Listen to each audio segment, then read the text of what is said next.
One of the biggest staples of the gaming industry is the Fallout franchise. Recently it's gone through quite a bit of turbulence, with Fallout 4 being described by many as a bad Fallout game but a good shooter, and Fallout 76 being the disaster that it was, so it's led many people to wonder what's next for the franchise, especially considering how we're not going to be getting another Fallout game until 2026 at least. I think there's a very, very good ways off. But until then, we've got mods to plug the gap. There are many mods that expand upon the games. This can be through adding in weapons, adding in armors, adding in characters, adding in quests, or adding in new locations. And Fallout London does all of that. It adds in an entire new location the size of Fallout 4's map, which includes the areas that you cannot go to in the Fallout 4 map because they're, the ocean. So it's actually larger than Fallout 4's map. It has fully voiced characters, quest lines, side quests, primary quests, all of that. It's got new weapons, it's got new armors, it's got entire factions and entire facets of lore unique to that area, and it is looking to be amazing. They recently released a gameplay trailer which has garnered, at time of recording, about 1.7 million views on YouTube, and it is impressive. I remember seeing an interview with two of the leads on the game last year at some point, and it stuck out to me because it just seemed like such a cool concept to have a Fallout game set outside of America and focusing on events that had only been referenced, such as the Resource Wars, and how those affected both Europe, specifically Britain. And it looks like Fallout London was going to be something really special. And looking at the gameplay trailer, I can say I was not wrong. Fallout London has such a level of quality in it, I think surprising. At the very start of the game, you obviously get the whole war never changes thing, and it's spoken by someone who's probably trying to do an impression of Winston Churchill. Because in mankind's pursuit of power, there is no price too high, no life too valuable, and no ideal too sacred. Because war never changes.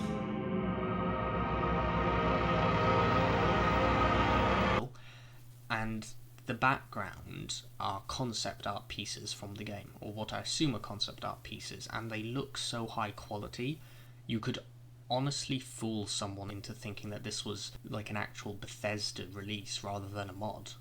I think it's just so high quality. And so, speaking about this mod overall isn't going to do it justice. Let's go a bit deeper. The game is going to have no returning factions, so no Enclave, no Brotherhood of Steel, no Institute, no Railroad. It's just going to be their own factions. There's also entirely new weapons, iconic weapons from British history, such as the Well Rod, the Bren gun, the Lewis gun, the Sten, all those iconic British firearms. But as well as that, there's going to be some new ones as well, which I find extremely interesting to see and hear. Because there's a lot of stuff that you can do just by adding in your own unique Fallout guns, but there's a lot more that you can do by adding in your own unique Fallout guns with a British spin on them. Maybe you could have like a Webley revolver, but laser or plasma based. That would be very, very cool. Let's now talk a bit about the mod's aesthetic, which is undeniably British. Vault Boy, for instance, is an iconic piece of the Fallout media. However, he is the logo of the Vault Tech company, which is an American-based company, so it's not going to be in Fallout London. We do, however, have our own new little logo, which is a lot more plain. This is sort of the type of little logo guy that you would see on cartoon PSAs during the 1960s, warning about nuclear bombs and the effects of them and such. And I really like them. They look very sort of stylized, or they can be very stylized. And they just have this sort of very PSA type feel about them that I really like. And there's little sound effects that they make when they have their little animations too, just sort of screams British to me.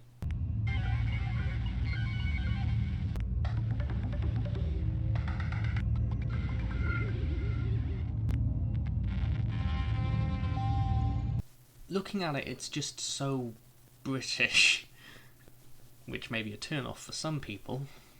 It's all very, very well done. It all looks hugely polished. The voice acting is superb.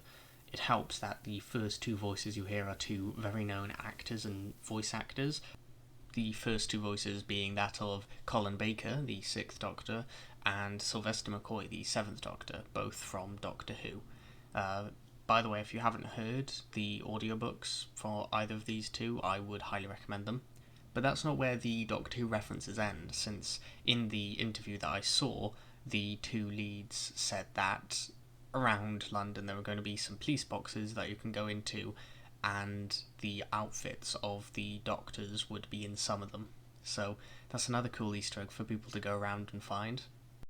The aesthetic is just so obviously British, even down to the tiniest things. The chairs that you see, as well as like the little computers and all of that is British. Like even the name of the computing companies, like they've changed everything, so it's now a Turing, like reference to Alan Turing, and it's all just so finely detailed. Like they've gone through it with a fine comb and just searched through every single crevice to find out what they can put in to make it undeniably British.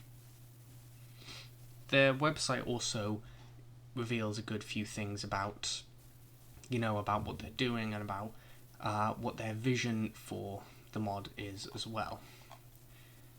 I will be linking, by the way, the website down in the description in case any of you do want to visit it. On the website front page it says that Fallout London is an ambitious, trailblazing DLC-sized mod for Fallout 4. It stands apart from its contemporaries and offers a new experience entirely, a Fallout set outside of the US. True to its name, Fallout London takes place in London, a scaled-down version, but the main boroughs are all there. From stuffy parliamentary aristocrats to a resurrection of the Knights of the Round Table to an uncompromising cult of revolutionaries and more, Fallout London embodies the history and aesthetics of London, puts an unmistakably nuclear spin on the beloved city. Fallout London's development is labour-intensive and involves a plethora of eclectic, cross-discipline individuals, both at amateur and industry level. For those of you who aren't familiar, most of the people who, like the overwhelming majority of the people who've worked on this, have been modders for Fallout 4 for ages. They have made other mods, they have been well known in the community for either their writing skills or their modding skills. And if you want an example of the quality, the lead writer has actually been hired by Bethesda so that they can actually write quest lines for them, so in the next Elder Scrolls or the next Fallout, whenever that's out, whenever either of them are out, you may be seeing a quest or two written by them, which will be very, very cool to see. The team maintains a strong sense of professionalism and devotion to the craft. Everyone on the team shares a deep love of video games and, most importantly, Fallout. Each member of the team is individually recruited for their contributions and talent in the realms of game design and modding. This team looks amazing. It's a huge team, there's a huge amount of people on there, and overall I think that it's genuinely going to be one of the best things in a Fallout game ever. It's going to be the size of, Fallout 4. Maybe there won't be as much content in it, but I don't think there's going to be any less fun. I can't wait to... I can't play it because my PC can't run Fallout 4, and, well, it can, it just runs it slower than a snail's arse. so I won't be able to play this. If you guys wanted to see me play and review this, then you could donate money to me on my Patreon, where I've got a few tiers there that let you directly contact me and talk with me, and I'll review anything you ask me to. If you donate 10 quid or more a month, thank you very much if you do. Just a small little plug in here. I'm not forcing you to, I'm just subtly suggesting that it's an option for you to choose if you do want to see me do this. Also in the descriptions are the links to both the gameplay trailer, the website, and the YouTube channel, as well as the Discord server of the Fallout London community. I would highly recommend joining and looking at them, because it just looks like this is going to be one of the best mods of all time. And it is going to go down in history as one of the best mods, the most expansive mods of all time. I already mentioned earlier that, down to the smallest details, they have looked into this game, and they have changed things, like with a fine comb, gone through to see what is and isn't going to be fitting in with the British aesthetic. So, for instance, there's going to be no death claws, super mutants, Enclave, Brotherhood of Steel, Centaurs, or anything from any previous Fallout games, apart from ghouls, because they're irradiated humans, so, that's a given. Ghouls and Mirelurks, because Mirelurks are on the east coast of the US, they could swim over, or some of their eggs could swim over to Europe, so. But apart from that, there is nothing that is going to be a returning, enemy, as far as I know, from what I've seen. They have also said that most staples of Fallout won't be in Fallout London. So Vault Tech won't be there, General Robotics or Robco either. So it's going to be an entirely new experience, entirely new factions, enemies, locations and all. And the best part, they've already released some mods for the game. That's right. So if you want to have a bit of an experience, wondering, is this mod going to be right for me? Then you can go ahead and you can download some of the weapon mods, such as the Webley 1913, the Dardic Tround, the Luger, the Junkie Knight, the Cable Street Woes, Royal Guard, Guard Box, EM72, and a bunch of other mods for the game. You can also download Tenpenny Airlines. Basically what Tenpenny Airlines is an immersive, it's described as, this will place an immersive British trader in the Commonwealth, which will enable the player to gain access to all the future London-based items and workshop settlement menu items. If you want to have an experience about what this mod's going to offer, more than just the weapons and armour, you can download the Tenpenny Airlines mod, which will give you a taste of what the characters are going to feel like. Small one, but still a taste. If you guys do want to get this mod, I will link everything down in the description, but I'm going to be waiting with bated breath for when it releases. They have said that there is no release date, because they're a team of mostly fans who are working on their spare time and aren't really doing things, professionally. They're all doing it because they love it. They're not doing it, because they're in it for the money or anything. It's not a job, it's a fan project. So they haven't stated when a release date is going to be. But from the look of the trailer, I would say within a year and a half or to 2 years, and this will be out. That is a long wait, but again, you've got to remember, this is just fans working on a game, and they're making something at such a large scale that, you have to look at this and respect it for what it is and for what it's trying to be. But that's it for this video.